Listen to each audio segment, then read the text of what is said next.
Olá, bem-vindos à nossa análise profunda aqui no Júris 360 Lab. Que bom ter a companhia de vocês.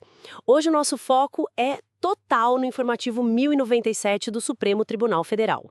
A ideia é extrair mesmo o essencial de 5 decisões bem importantes, sabe? Vamos passar por organização administrativa, federalismo fiscal, competências, enfim. Vamos desempacotar isso juntos. E para começar, uma que, olha, deu o que falar. A ADI 2820, lá do Espírito Santo. O tema é a estrutura da advocacia pública estadual e, claro, a autonomia dos poderes. Basicamente, uma emenda à Constituição do Estado criou uma Procuradoria para a Assembleia Legislativa e mexeu nas regras da Procuradoria-Geral do Estado. Isso mesmo. E o STF, nessa ADI, teve que analisar, assim, vários pontos delicados. Primeiro, declarou inconstitucional criar essa Procuradoria da Assembleia com status com remuneração igual à da Procuradoria do Estado. Ah, por quê? Porque, segundo o Supremo, isso fere o princípio da simetria, né? Aquele que diz que os estados devem seguir o modelo federal no que couber. E também a separação dos poderes, claro. A Assembleia, bom, ela pode ter representação judicial própria, sim, mas, sim, só para defender a autonomia dela e independência, não para ser um órgão geral, sabe? Entendi. Não pode criar uma PGE paralela, digamos assim. Exato. E outro ponto que caiu foi o foro por prerrogativa de função, o famoso foro privilegiado, para os procuradores do Estado e também os dessa nova Procuradoria da Assembleia. O STF tem uma visão bem restrita sobre foro, né? E a Constituição Federal não prevê isso para a AGU.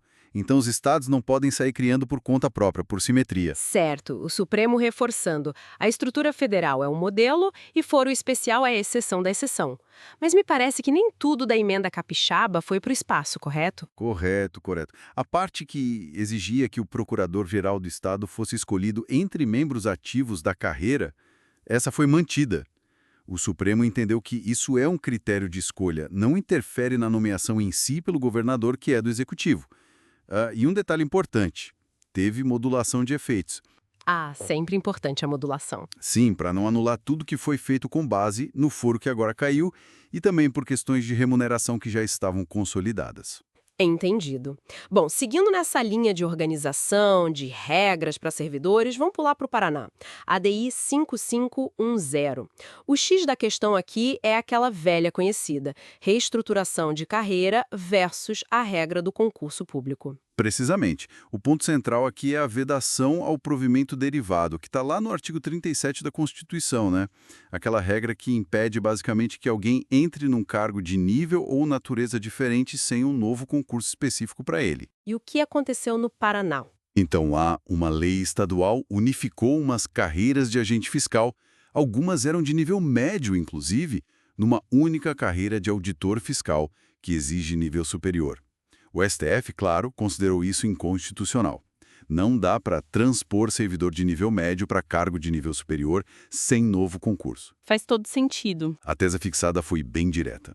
A equiparação de carreira de nível médio a outra de nível superior constitui forma de provimento derivado vedada pelo artigo 37II da CF 88. Ponto.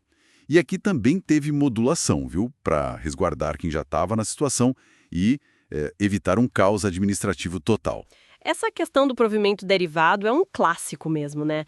Sempre aparece uma tentativa de dar uma simplificada, um atalho, e o Supremo costuma ser firme. Sempre. Agora, mudando um pouco o foco, vamos para Alagoas. ADG 7321. Aqui a briga é de competência entre Estado e União, envolvendo meio ambiente e telecomunicações.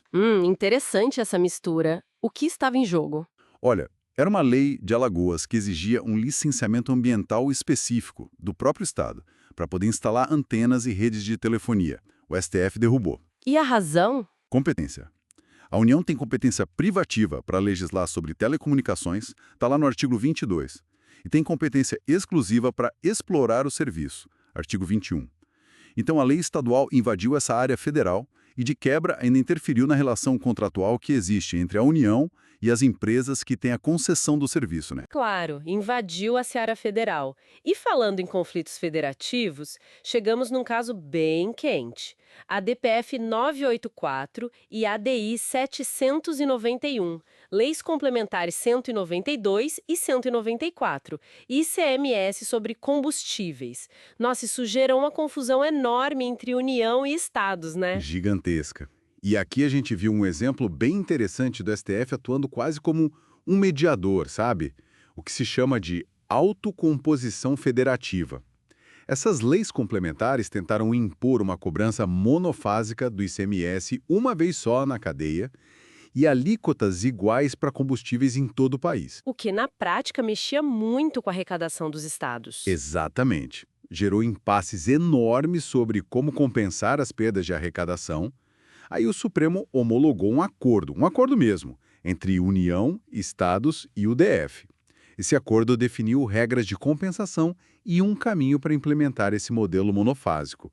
Agora, claro, o acordo precisa virar lei lá no Congresso. É bem notável esse papel do STF de facilitador nessas disputas fiscais tão complexas, né?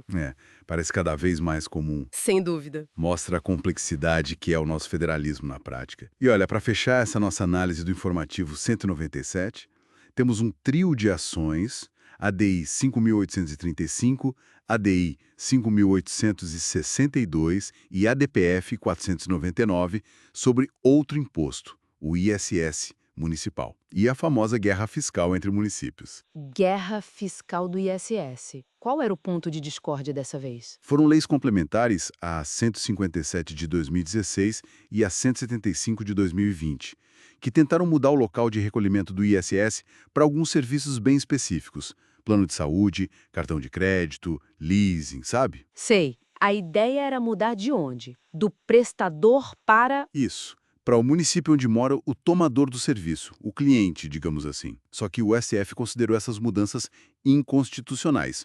O principal motivo foi violação da segurança jurídica. Segurança jurídica. Como assim nesse caso? No sentido de falta de clareza, de previsibilidade. As leis simplesmente não definiram direito quem seria o tomador nesses serviços, que são super complexos e envolvem várias partes. Imagina a confusão para saber qual município teria direito no imposto. Seria um potencial de conflito gigantesco entre os municípios e uma instabilidade econômica enorme. A decisão, no fundo, confirmou uma liminar que já tinha suspendido essas regras. Ufa! Que giro, hein? Passamos por estrutura da administração, concurso, competência para legislar, ICMS, ISS, federalismo fiscal, segurança jurídica. Uma bela amostra da variedade e complexidade que chega ao STF. Exatamente. E fica muito claro, né, como essas decisões vão moldando o dia a dia da administração pública, a economia, as relações entre União, Estados, municípios. É uma busca constante ali por equilíbrio, por dar a interpretação correta para a Constituição. Pois é, e fica a reflexão para quem nos acompanha, como essa interpretação da Constituição que o Supremo faz continuamente vai muito além das estruturas de poder e acaba, de fato, impactando a vida econômica e direitos de todo mundo no cotidiano, né? Bom, gente, agradecemos demais a companhia nessa análise profunda. A gente se vê na próxima.